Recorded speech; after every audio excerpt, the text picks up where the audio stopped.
Salut à tous, c'est Pank de la chaîne, bienvenue sur cette vidéo qui aujourd'hui va parler de cycle, va parler de répétition, va parler de la vie de façon générale que l'on peut concevoir et comment aujourd'hui on revient peut-être à ce qui a déjà été mis en place par les générations précédentes depuis l'Antiquité, sachant que pendant l'Antiquité, les anciens critiquaient déjà les jeunes.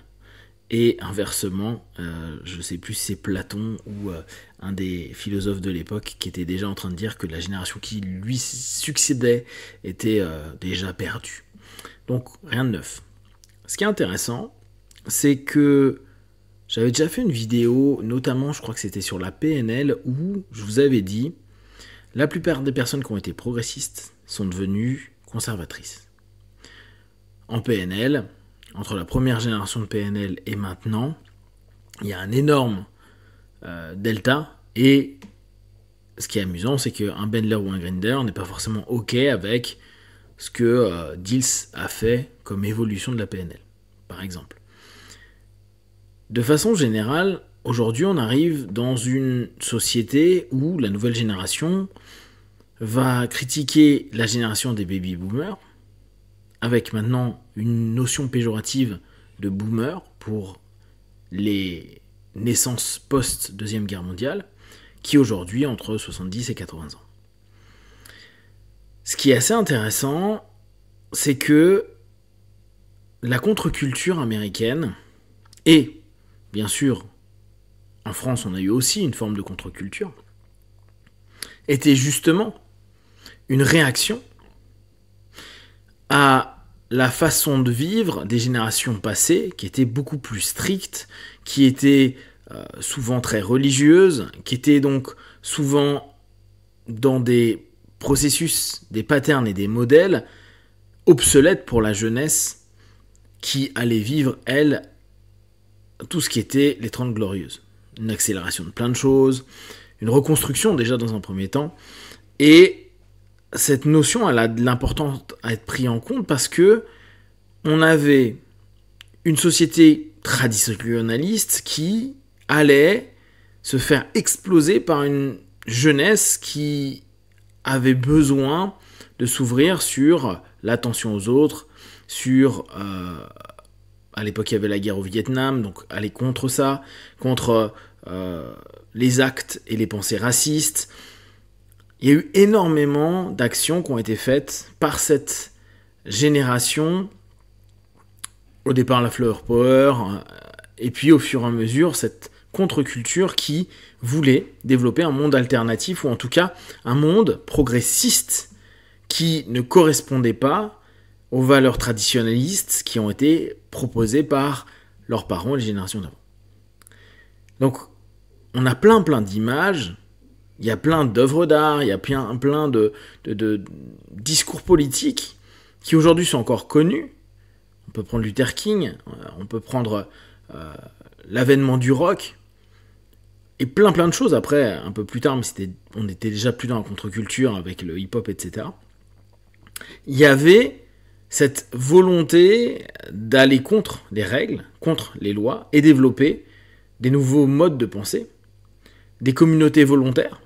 Donc c'est là où on a vu énormément de communautés hippies se créer, où ils sont allés dans le Larzac, ils sont allés dans des endroits spécifiques post-68, pour dire non mais le système social, économique, moral qui est proposé ne nous correspond pas. Donc on a cette génération de boomers qui étaient pourtant des personnes qui elles-mêmes, dans leur jeunesse, étaient pour la plupart des révoltés contre un système qui ne leur correspondait pas.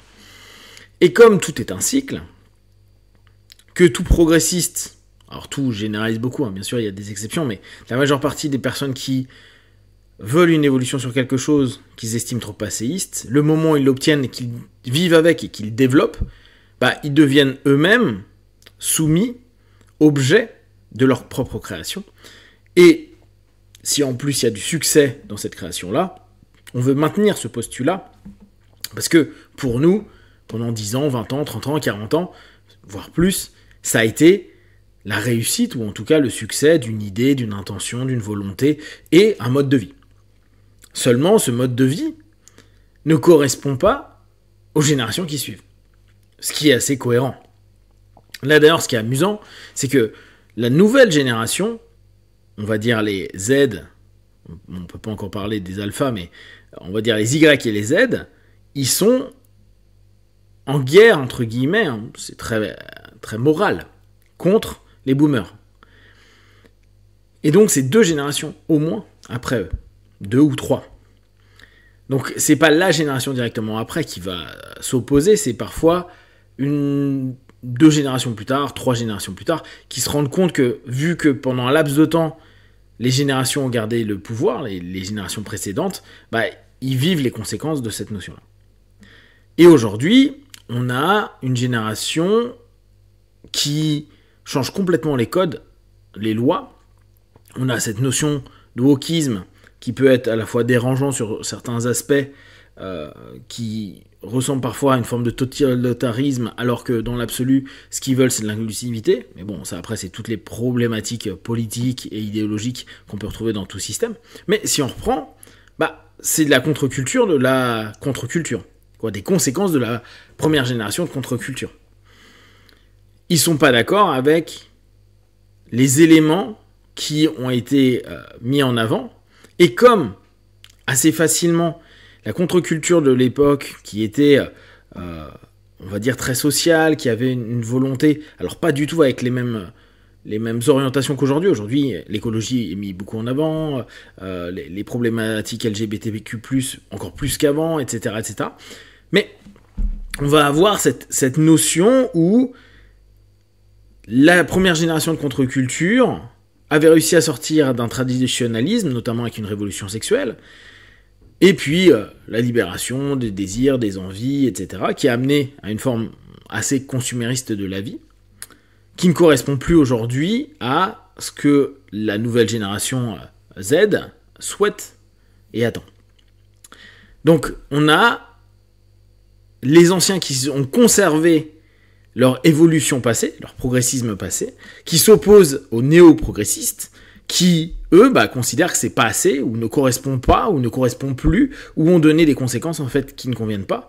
Et dès lors, les personnes de la contre-culture se figent dans un traditionnalisme, en tout cas, un conservatisme, qui va s'opposer automatiquement à la nouvelle génération. Et la nouvelle génération qui s'opposera avec 2 ou 3 générations qui vont les suivre à un autre modèle de fonctionnement à un moment donné. Tout ça, c'est intéressant parce qu'on s'aperçoit qu'on répète toujours la même chose, c'est juste les sujets qui se modifient, les attentes qui se modifient, les définitions propres de ce qui est la liberté, l'égalité, le bonheur, la joie, le partage, même des points de vue économiques. Et cette notion, elle va être toujours très complexe parce que, logiquement, toutes les nouvelles générations doivent battre les anciennes. Si à un moment, la nouvelle génération n'est pas supérieure, ne prend pas le pouvoir à l'ancienne, de facto, elle le prendra à un moment ou à un autre, vu que les anciens vont disparaître. Mais si l'ancienne philosophie ne disparaît pas, c'est que là, à ce moment-là, on aura un clash qui va être complexe, parce que ça veut dire qu'on va arrêter une forme d'évolution, de cycle et de mouvement qui amène parfois du bon, parfois du moins bon, ça on peut pas le savoir, mais qui est assez naturel. Le problème, et c'est peut-être ce qui fait flipper beaucoup la génération Z, c'est que quoi que fasse la nouvelle génération, notamment d'un point de vue économique, on s'aperçoit que ce qui a été posé par la génération des boomers, un capitalisme effréné, un individualisme, etc., semble très très délicat à déboulonner ce coup-ci, et il y a une peur de cette victoire peut-être d'une génération qui va devenir dès lors une tradition et quelque chose qui va être de plus en plus difficile à combattre ou en tout cas à rénover. Si vous avez des questions et des remarques sur le sujet, partagez sur Facebook, YouTube, j'y répondrai le plus rapidement possible. Comme d'habitude, de tout ce que je propose, ne prenez que ce qui est bon et juste pour vous. Testez, observez, analysez et concluez. Be one, ciao.